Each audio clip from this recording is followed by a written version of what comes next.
The name alone is enough to make your skin crawl. Candyman. A legend whispered in playgrounds, in darkened bathrooms, in the hushed dares of children who swore he would appear if you called him 5 times into a mirror. But what if I told you? The story wasn't born out of folklore at all. What if I told you the horror behind Candyman was very real, rooted in the concrete of Chicago's projects, where nightmares weren't summoned by a mirror, but by something far more terrifying?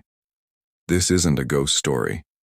This is the story of a killer who could step into your home without opening a single door. In 1987, Ruthie Mae McCoy lived on the 11th floor of the Abla housing projects.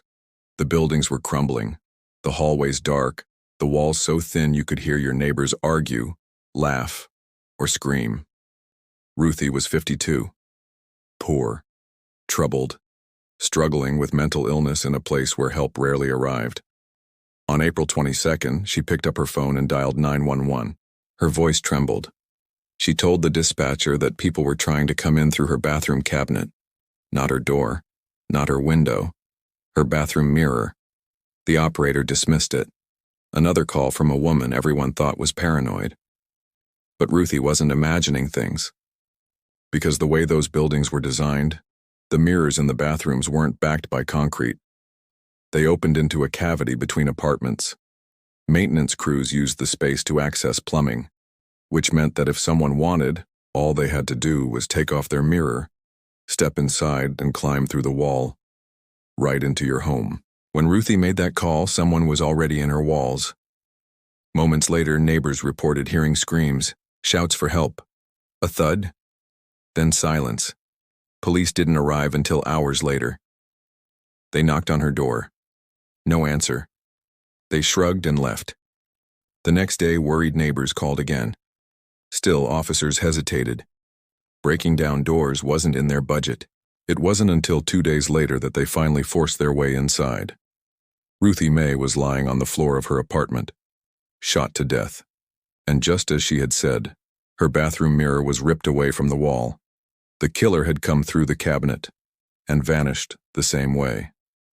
That night, the legend of the Candyman was born, not as a supernatural figure, but as a chilling truth whispered through the projects. A murderer who could enter through your bathroom mirror, a killer who lived in your walls. The media picked up Ruthie's story. It was shocking, unbelievable, yet completely real. The image of the mirror, the idea of summoning something unspeakable through glass began to spread. The urban legend twisted, shaped by fear, until it became myth. But before Hollywood ever turned it into a film, before Tony Todd's chilling voice echoed on screen, people in Chicago already knew the truth. They had lived with it, and Ruthie Mae McCoy paid the price. Some say Ruthie's cries for help still echo through the empty towers of Cabrini Green, the notorious housing complex where Candyman's legend took root. Cabrini Green was more than just a backdrop. It was a place so haunted by crime and poverty that it became the perfect breeding ground for urban myths. Residents whispered about the gunshots in the night, the bodies in the hallways, the police who never came, and they whispered about the mirrors. Imagine it. Lying in bed, knowing a stranger could step out of your bathroom at any moment. That wasn't fantasy. That was reality. And if you're feeling a chill right now, if your own mirror seems a little too close for comfort, then maybe you should subscribe before the next part of this story finds you first. Because what happened next only made the legend darker. Police never caught Ruthie's killer. Her case went cold. Her neighbors remained trapped in buildings where fear lived behind the walls. And then in 1992, Hollywood came calling. Director Bernard Rose wanted to adapt a short story by Clive Barker called The Forbidden. But he didn't set it in Liverpool, as Barker had written. He came to Chicago. He came to Cabrini Green. And he found in Ruthie's story the horrifying truth he needed. Candyman wasn't just a character.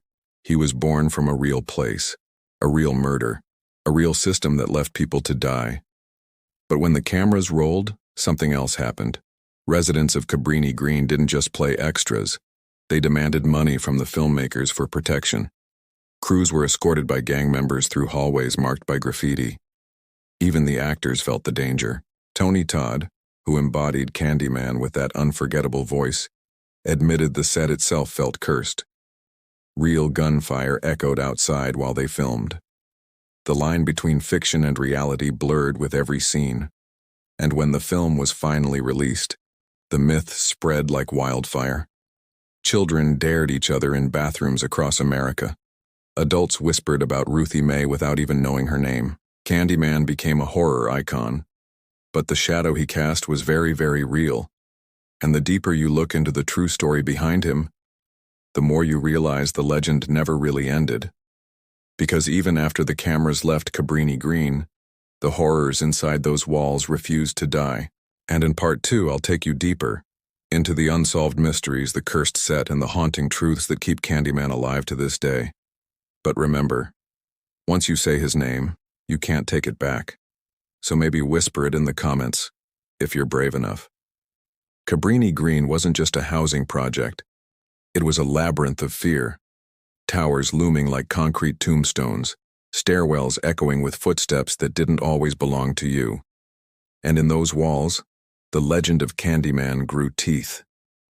The filmmakers who entered Cabrini Green in 1991 weren't prepared. They thought they were making a horror film. Instead, they walked into one. Residents warned them. If they didn't pay the gangs for protection, they wouldn't leave alive.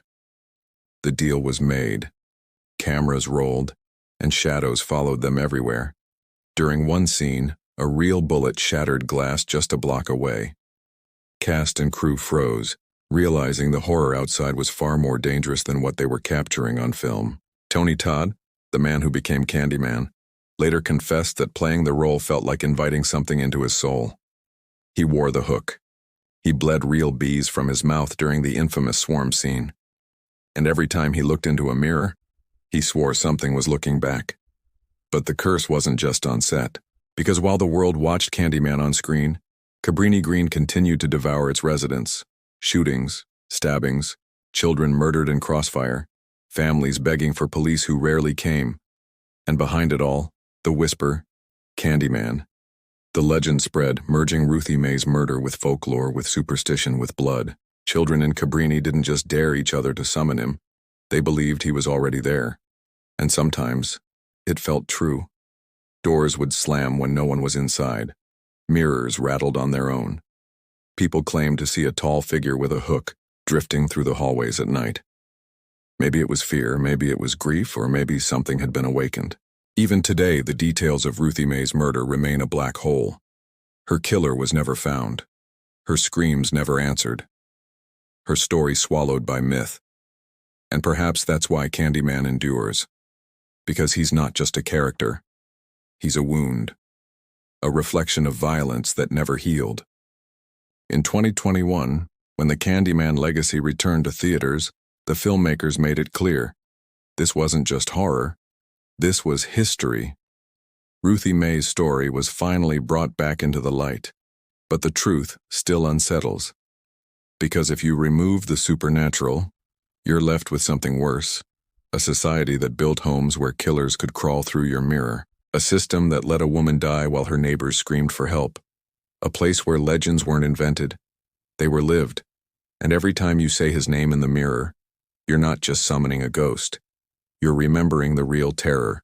The terror of knowing someone could be standing on the other side of your wall, waiting to step inside. So the next time you glance at your reflection, ask yourself, are you truly alone? Or is something watching from the other side of the glass, waiting for you to say his name? Say it once, say it twice, say it 5 times if you dare. But remember Ruthie Mae, because the real Candyman never needed an invitation. If this story chilled you, if it made you glance at your own mirror just a little differently, don't keep it to yourself. Like this video, subscribe for more stories that pull back the curtain on the darkest truths. And tell me in the comments, would you say his name in the mirror? Because I'll tell you this, I never will, and maybe neither should you.